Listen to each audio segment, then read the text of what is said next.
Nyo dyan. Tingnan nyo, mawawala yung pula. Ayan. Pag na-sense niya yung optical, mamamatay yan. Normal yan. Makinig ng mabuti ha, mamamatay yan. Normal. So magre-reboot. Pero hindi yan, mawawala yung power. Indication yan na pumasok na yung optical. So parang sinisense niya. Ino-auto-learn. Yan yung auto-learn na sinasabi natin kanina.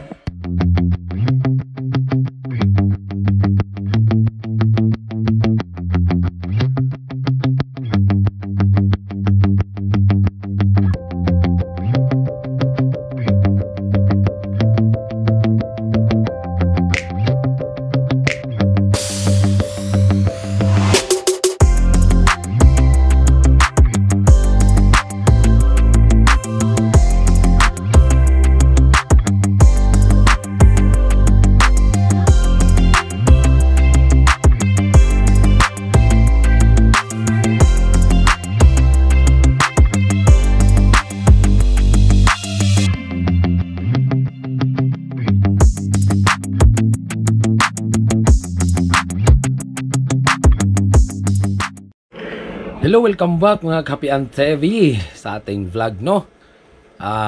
Yes, for today's vlog, for today's video ay malalaman, ayan o, may bioflow. Tinamaan ako ng trangkaso, lagnat, ubo kahapon.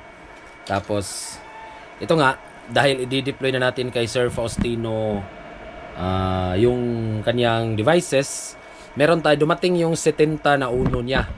So, 1, 2, 3, 4, 5, 6, 7, 8, 9, 10. 1, 2, 3, 4, 5, 50. Tapos 1, 2, 3, 4, 5, 1, 2, 3, 4. So, 20, 70. Baka magtaka kayo kung anong reading yan. Nasa tag dito sa ating harapan. Ang ano niyan, ang reading na yan ay galing sa kanyang OLT. So, bakit ganito? Waveform, palitan natin 1490. Alam ko masisilaw kayo eh. So ayun, nakakuha tayo ng reading na 15.89. Saan galing yan? This setup, this reading is from LCP setup. Ano ba ang LCP? From OLT going down to 1/8 LCP or mother nap, tapos dadaan naman sa isang 1/8 na child nap o client nap at isang 1/16 na child nap o client nap. Itong dalawa na to ay galing to sa 1/8 na LCP or mother nap. So ito ay child nap or client nap na. So ito yung deployment na telco grade or dapat multi-core. So kung hindi naman kayo makaka-afford sa multi-core, yung ganitong setup ay pwede na sa single core, pero bawat 1/8 ninyo, bawat port nitong 1/8 ay isa-isang latag. Maganda to sa iskina. Ilagay nyo to sa iskina tapos pahiwa-hiwalay yung walong port. Magkaibang nap yun, magkahiwa-hiwalay kung di nyo afford yung dito yung multi-core. So okay, ang topic natin ngayon, hindi nyo ako makikita sa video kasi medyo ano yung mukha ko dahil nga tinamaan ako ng lagnat at ubo, sipon. medyo ano pa nga yung boses ko, paos pa. So ang ipapakita ko ngayon ang ipapakita ko is kung paano siya gagana ang OLT deployment from MediaCon. Take note ha, from MediaCon, kaya may mga ganto. So sa mga nagtatanong pala, dosing basis na akong na failure. So pang 3C talagang nakuha ko na yung tama na kasi may mga ganito na nakakuha tayo ng negative 15.93 sa 1/8. Balik tayo.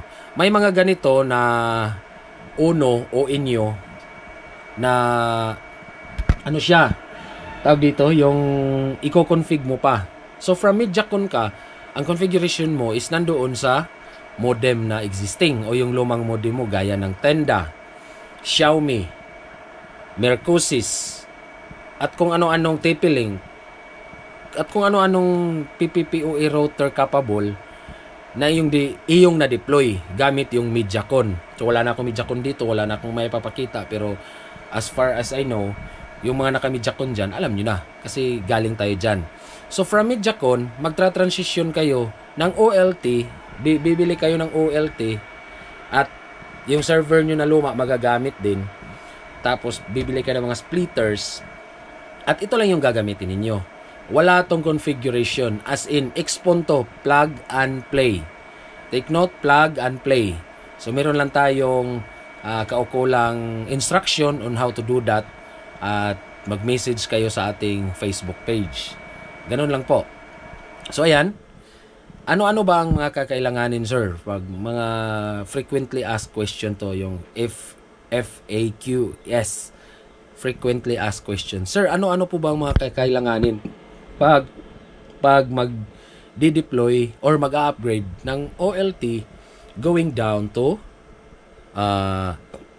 from MediaCon going down to OLT? Upgrade, mag-upgrade tayo. So never mind 5B5, ito yung personal router namin dito. Hindi to nakasaksak dito sa OLT ni sir. Sa iba to, dito nakasaksak yan. Galing dyan sa ating server. So wala to, hindi to kasama kay sir. So soon, pag afford na yung 5B5, kasi sobrang mahal nito at mahirap makahanap ng legit store pwera sa atin kasi marami naman ang nagtitiwala sa atin na mga suppliers kasi nga nakikita nila yung mga vlogs natin. Kaya yun, na nila, na medyo na sila, kampante na sila sa pagpapadala sa atin ng mga gamit or devices. Okay, so balik tayo. Ano-ano ba mga kakailanganin pag magdi-deploy ka ng OLT? So ito yun, yung mga kakailanganin ninyo. So kailangan nyo ng pizza box or OLT, optical line terminal. Hindi gagana ang iyong OLT deployment or upgrading from MediaCon to OLT deployment kung walang OLT pizza box. Okay? So from OLT, bibili kayo ng OLT, meron na, andyan na, nakabili na kayo. So from OLT, bali, papunta na sa mga splitter. Tapos sa mga splitter, dito sa mga uno. Paano ba yan ikakabit, sir? So ganito lang. Wala akong patch cord eh. Ganito lang. So from dito, splitter, ilalagay nyo dito sa optical port ng ating uno. Ayan. Naka-blue yan. Diba? Ganyan lang po.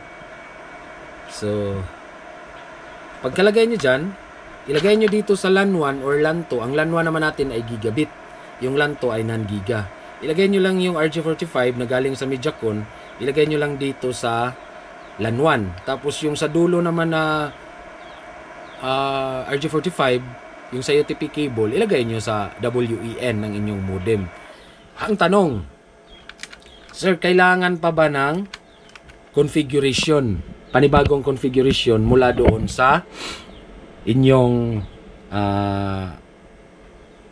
existing router? So ang sagot po, excuse me, hindi na po. As long as naka-auto-learn yung inyong OLT, yung lumang configuration nyo sa inyong server, mapa-hex man yan, RB4011, CCR, or ano pang klaseng Microtech, automatic, gagana yung existing router ninyo. Kung hindi kayo nagpalit ng server. So take note ha. Kung hindi kayo nagpalit ng server at nandoon pa rin yung configuration ng mismong PPPoE client at saka hotspot, kasi gagana to sa hotspot eh. Dito nyo lang isaksak yung ninyo, yung galing sa MediaCon o switch hub, dito nyo lang isaksak.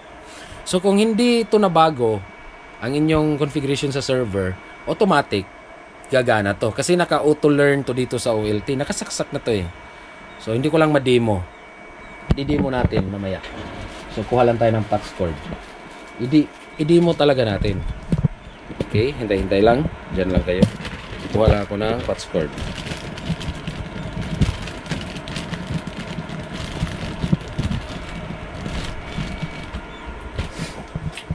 Okay. So i-demo natin yan. So continue tayo. I-demo natin yan. Tingnan nyo. Nakailaw yung loss. Kasi wala pang optical power. Tanggalin natin. Makinig ng mabuti ha. Dito, banda. So, dito lang. Simple lang. Tanggalin natin to. At isaksak natin to sa ating splitter. 1/16. Okay. So, re-readingan natin. Galing na to sa 1/16. Ayan. Ito yon ito. Galing na 1/16. Kasi yung 1/8 natin, naka-reading na sa ating OTDR. So, negative 15.90. Hugutin natin. Isaksak natin tong sa galing ng 1/16. So, nakakuha tayo ng 19.56. Okay? So, ito na. The moment of truth. Tingnan nyo talaga maigi. Saksak nyo dito sa optical port. Galing ito ng 1/16. May reading tayo na negative 19.56. Ang tanong, sir, meron namang ano yan, sir? Tanong, paano ba sa saksak, sir? Baliktaran ba? Hindi. Hindi po. Meron yan, oh. So, bakit ko sinasabi talaga yung basic dito? Kasi lahat naman talaga nagsisimula sa basic. Kung wala kang basic, ay mangangapa ka talaga. So, merong slot yan at merong slot doon. Kita nyo naman, oh. Yan. Merong slot. Parang guide ba? Hindi yan papasok pag nagkabaliktad. Kasi nga, from Mediacom to OLT, so walang kamuwang-muwang yung mga viewers natin, o kaya nag-i-implement natin. Ang hirap kasi dyan sa iba, hindi sinasabi lahat. Kaya nangangapa. Ayan tuloy, hindi ma-implement ng mabuti. Pero disclaimer, hindi naman sa inaano ko yung mga nagvo-vlog dyan. Lahat naman kasi may bayad. Kaya nag-i-exert yan ng effort. Kaya ganun siguro yung kanilang ano. Pero ako, nakapag-decide ako na ano talaga, kailangan talagang sabihin, i-detailed natin para maintindihan ng lahat, hindi na magtatanong kung saan-saan. So, balik tayo, no? Ayan, may guide naman yan para wala nang tanungan. So, may guide yan. Pasensya sa aking kuko kay mahugaw. Maraming lupa. Ayan, excuse me. Ubo talaga. May guide yan, saksak nyo dyan. Tingnan nyo, mawawala yung pula. Ayan, pag na-sense niya yung optical, mamamatay yan. Normal yan. Makinig ng mabuti ha, mamamatay yan. Normal. So, magre-reboot. Pero hindi yan, mawawala yung power. Indication yan na pumasok na yung optical. So, parang sinisense niya. Ino-auto-learn. Yan yung auto-learn na sinasabi natin kanina. So, di ba? Antabayan natin. Diyan kayo tumingin, pero pwede naman kayong makinig sa mga sabihin ko para walang dull moment. So, yun nga. Paano nga ba siya i-transition from Mediacom? So, dito sa LAN port, RJ45, antabayan nyo lang yung ate. Ayan o, RJ45. Tapos, saksak nyo sa LAN 1 for gigabit, LAN 2 for non-gigabit. Ang napakaganda nito, ito yung pinaka-the best. Kaya ito yung pinopromote ko talaga na device or na ONO, kasi dalawa yung port. LAN 1, PPPoA, LAN 2, hotspot. So sa isang area, kung nagpakabit siya ng PPPoA, nag-avail sa inyo ng PPPoA at maraming target prospect for hotspot, dito nyo isaksak yung hotspot, yung AP, yung sa LAN port naman. Kasi PoE at LAN yun. Yung PoE pang buhay ng AP, yung LAN, yan yung uplink. So, isaksak nyo dito. In one ONO, dalawa yung madideploy ninyo. Ganun po kaganda ang ating setup. Biruin mo naman, isipin mo naman na 12 beses akong na-fail bago ko napag-anuhan talaga na success yung ganitong setup. So, sige. Kaso, hindi ko matesting. Yun ang problema kasi wala na akong modem na tawag dito? Modem na para ba sabihin natin? Modem na ordinary ba yun? Yung pang Mediacom na modem. Pero tingnan natin. So, itesting muna natin.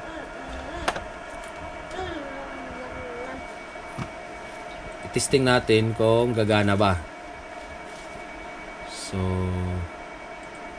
ibaba natin to lahat. Ayan.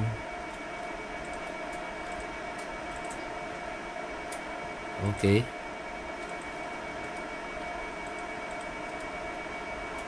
siguro i-separate video ko na lang.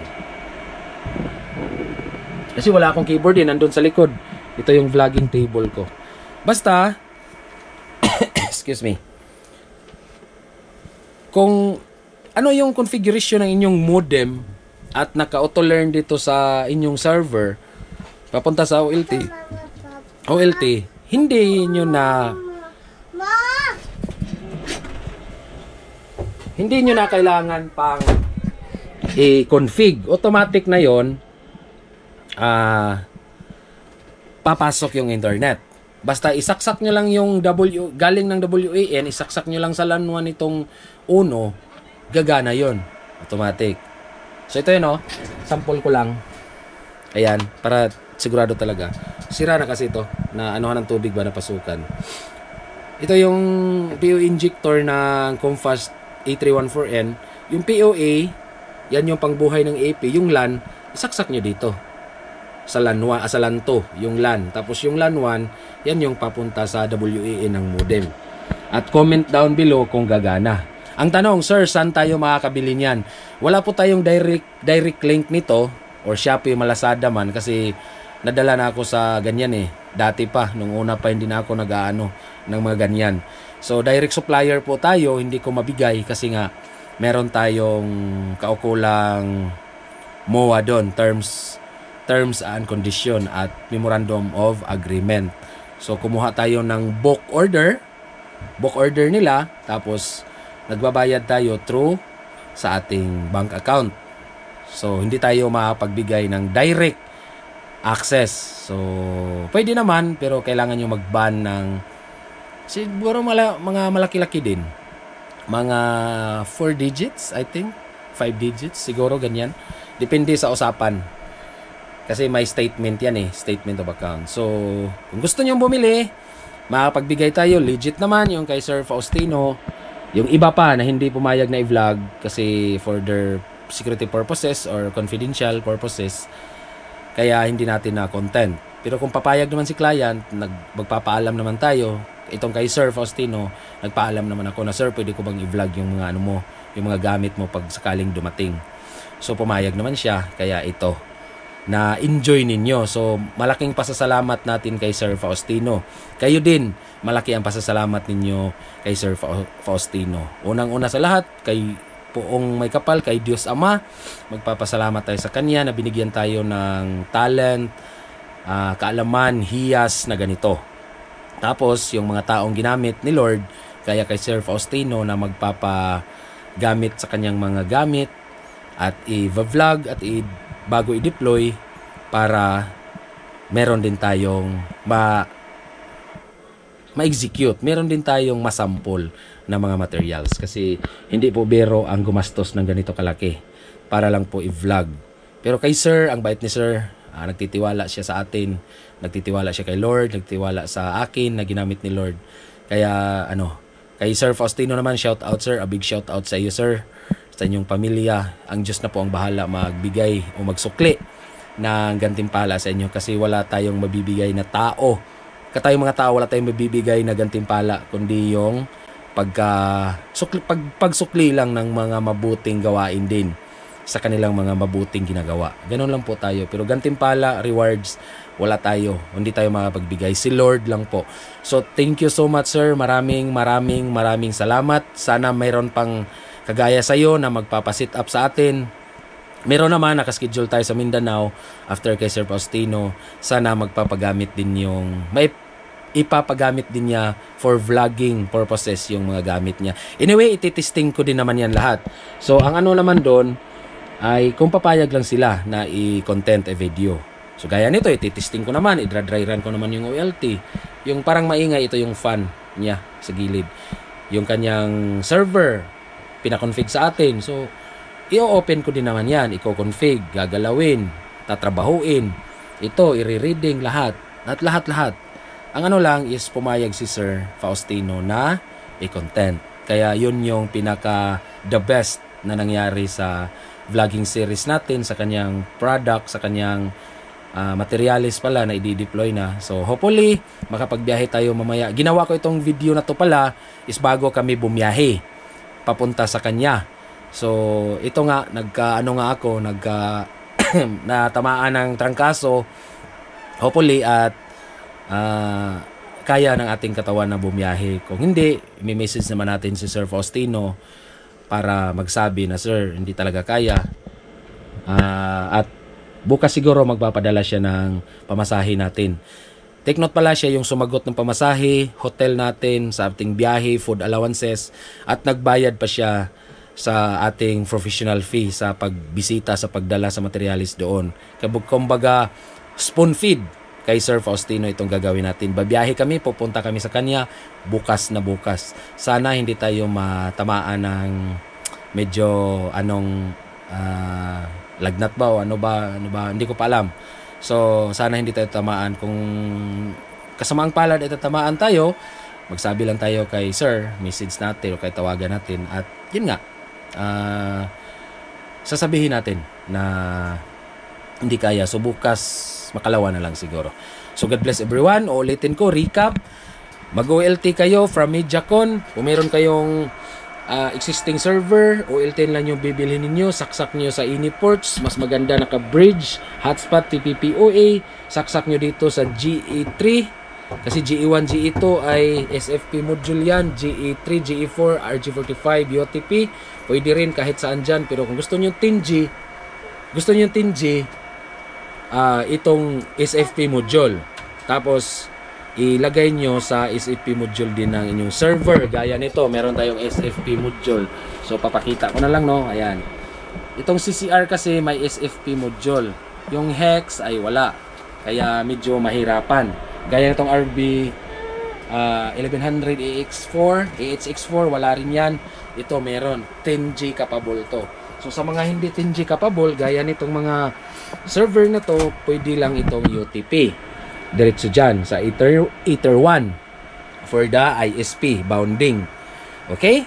So galing dyan sa inyong existing server, papasok sa GE ports, mga GE ports, kahit ano, SFP module 10G at RG45 gagana. Tapos lalabas dito yung uplink sa PUN 1 or PUN 2, papasok sa inyong mga splitters, tapos papasok naman dito sa inyong mga 5B5 or UNO. So sa mga wala pang setup talaga at gustong mag-network deployment, bibili kayo ng bibili kayo ng server, bibili kayo ng OLT, splitters, UNO or 5B5. Mas maganda kung mag-uumpisa kayo, wala kayo existing router, diretso na kayo sa 5B5. Ito, may gagawin tayong video about dyan. Kaso hindi na ito kasi i-deploy na nga ito bukas makalawa, bukas makalawa. Gagawa tayo yun siguro doon sa ating server 5B5 from OLT to 5B5 direct internet. Ito din naman direct internet kasi meron tayong box na UNO. Kaso nga lang yung existing router ay hiwalay. Nandun yung configuration ng PPPoE broadband sa inyong existing router. Kumbaga ito ay parang Mediacon lang din. Tumanggap lang siya ng optical power from OLT down to splitters down to UNO. At dito na papasok ang inyong mga existing router using uplink RG45 UTP cable. So sana malinaw, no, sa lahat, no. So hopefully God bless ating lahat at naway pagpalain tayo ng ating poong Diyos may kapal at bibigyan tayo ng lakas para magawa natin yung ating mga gagawin na ipapagawa niya sa atin na hindi man hadlang sa kanyang o hindi bawal sa kanyang banal na utos. Okay, hanggang dito lang muna. Walang video na aking mukha kasi nga may sakit tayo konti, may ubo, may lagnat. So hindi ko lang trip. Hindi naman ako shy cam, hindi ko lang trip talaga. So okay, so God bless ating lahat and see you in our next vlog. Next video natin, nandun na tayo sa bahay nila ni Sir Faustino. Okay, so salamat sa ating lahat at see you in our next vlog.